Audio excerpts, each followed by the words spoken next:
آپ نے ایک سوال میں بتایا تھا کہ زمزم کا پانی حرم میں اگر پیا جائے گا تو چونکہ یہ بھی دین ہے اس لیے اسی طرح کھڑے ہو کر پیا جائے گا جیسے حضور نے پیا تھا. یہ سوال یہ ہے کہ زمزم کا پانی پینا کیا حج یا عمرے کا حصہ ہے؟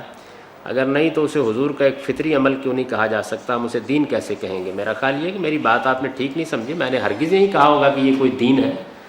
حضور نے جس طریقے سے حج کیا، جیسے عمرہ کیا، اس میں کہیں ٹھہرے تو لوگ محبت سے اسی طریقے کو اختیار کرتے ہیں. اس میں کوئی شک نہیں ہے کہ یہ بالکل فطری نوعیت کی چیزیں ہیں، لیکن نبی صلی اللہ علیہ وسلم کے ساتھ محبت کے تقاضے میں لوگ بعض اوقات پیروی کرتے ہیں. اس میں کوئی حرج کی بات بھی نہیں ہے. دین سے اس کا کوئی تعلق نہیں ہے، نہ یہ مناسک کا حصہ ہے، نہ حج و عمرے کی شریعت کا کوئی حصہ ہے. زمزم کا پانی اللہ کے گھر کا ایک تحفہ ہے اور ہم ادب و احترام کے ساتھ اس کو پیتے ہیں، اس کے سوا کچھ نہیں.